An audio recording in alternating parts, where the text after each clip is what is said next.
जय श्री राम दोस्तों, स्वागत करता हूँ रामायण सीरीज के इस पहले वीडियो में। इसमें हम बात करेंगे आपके जो आज के कर्म हैं उनकी वजह से आपका भविष्य किस तरह से निर्धारित होता है।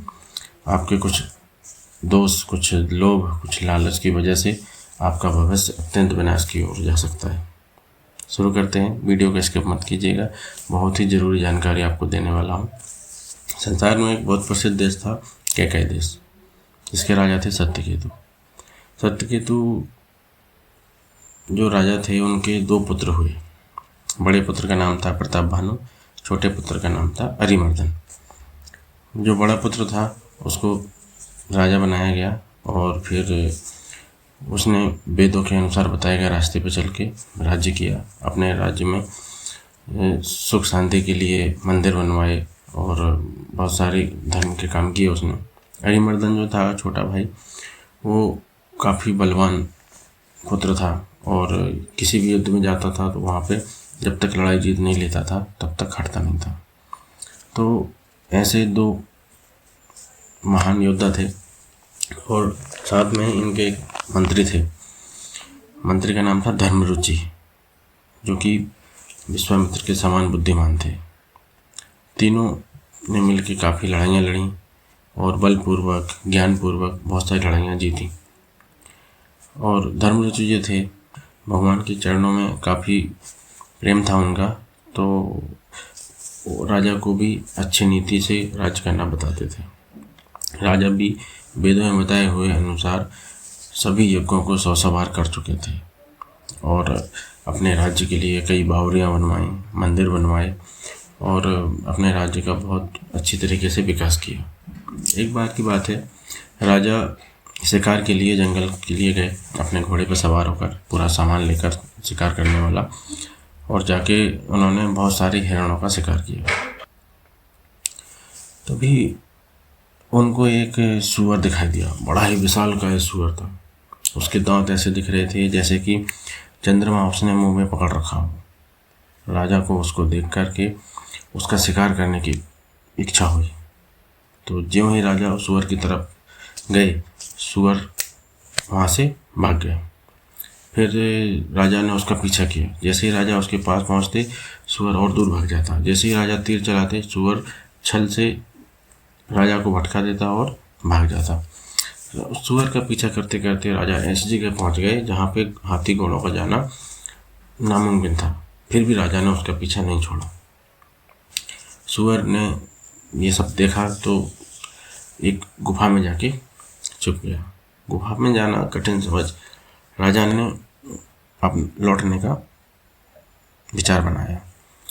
अब टाइम बहुत ज़्यादा हो चुका था, तो राजा भूख और प्यास से भी पीड़ित हो रहा था।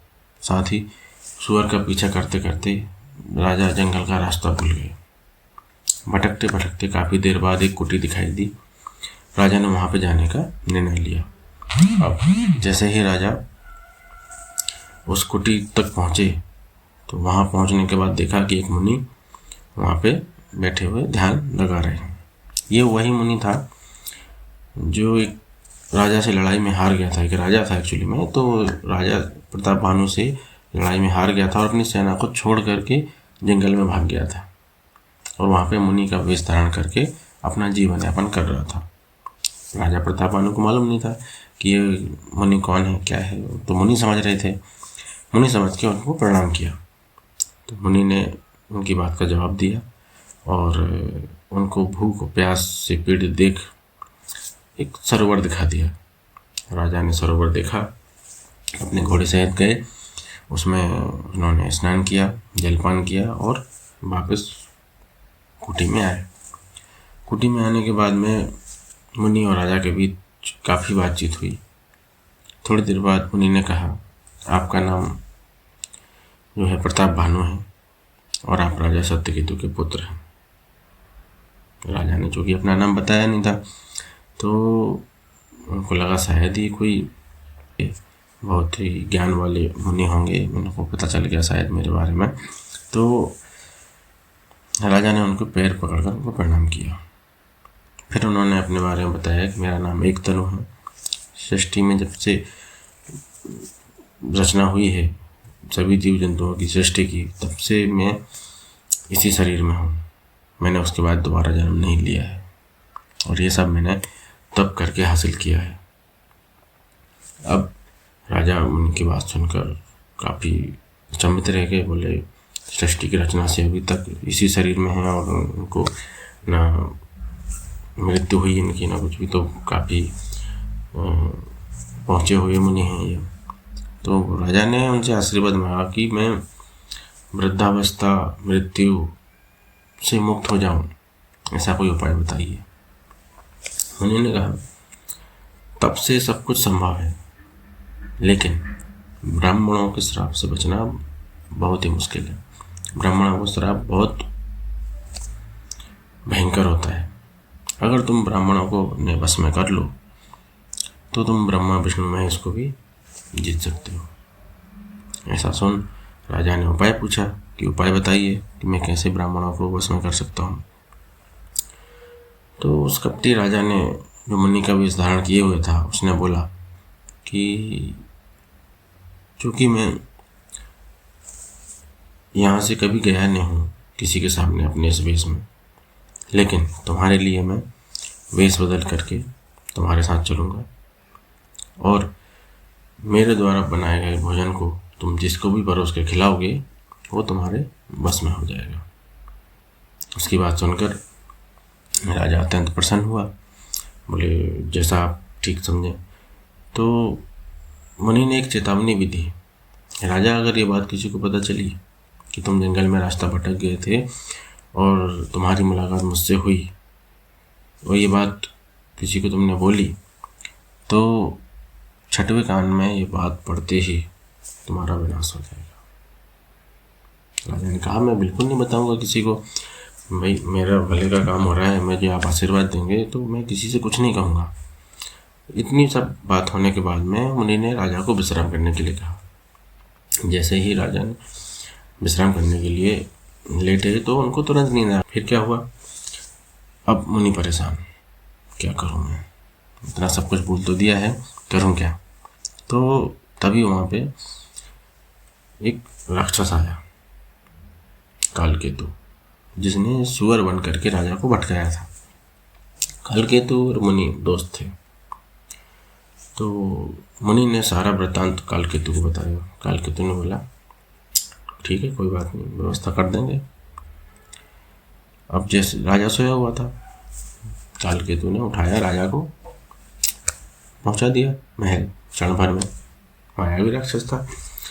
वहाँ पे जैसे ही पहुंचाया, राजा की नींद खुली। राजा ने देखा कि मैं तो अपने घर में शयन कर रहा हूँ, तो जल्दी से उठ करके वो जंगल की तरफ चले गए।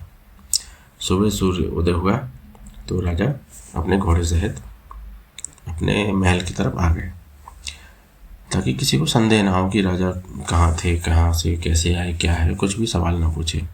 अब राजा इंतजार करने लगे कि वो मुनि कब आए। तो जैसे ही 2-3 दिन बीत गए और राक्षस आया, राजा के पुरोहित को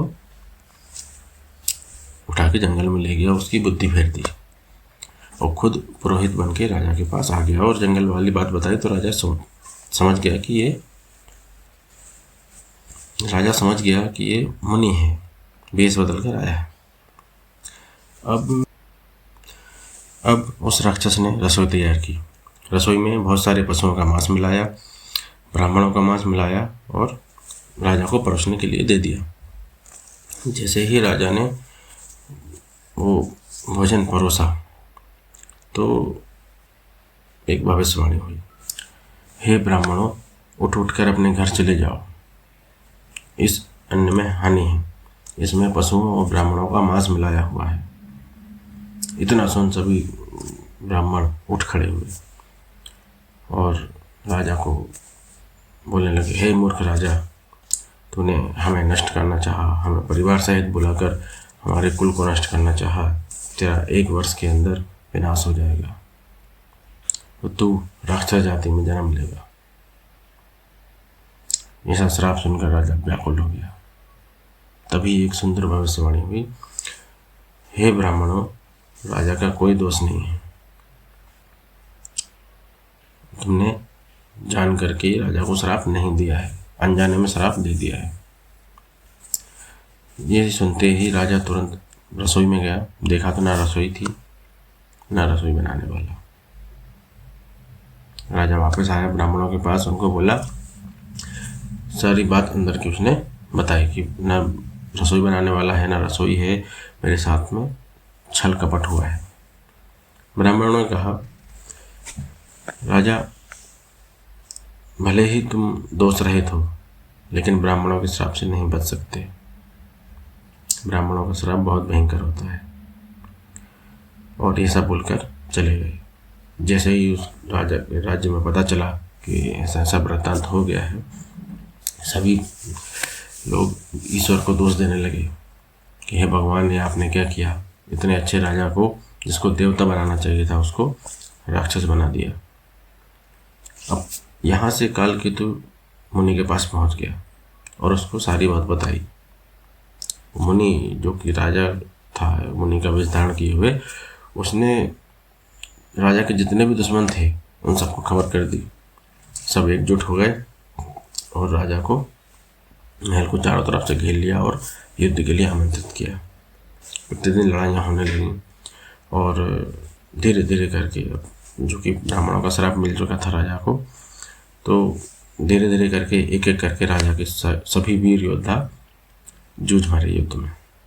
अब कुछ दिनों लड़ाइयाँ होने के बाद प्रताप भानु सहित उसके परिवार में सभी लोग मृत्यु को चितार गए।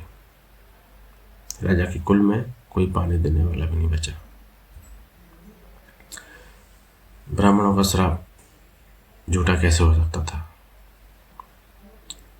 अभी सभी राजाओं ने प्रताप भानु राजा को हरा करके, उसके परिवार को सब नष्ट करके अपना अपना राज्य ले लिया और सुखपूर्वक अपना राज्य चलाने लगे।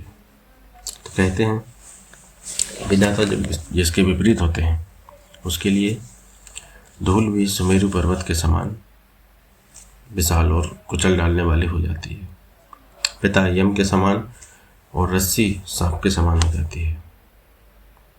समय के साथ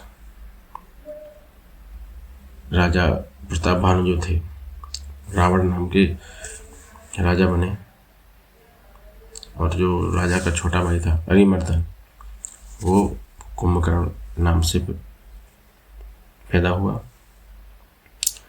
और जो राजा का मंत्री था धर्मरुचि, वो रावण का छोटा भाई विभीषण बना।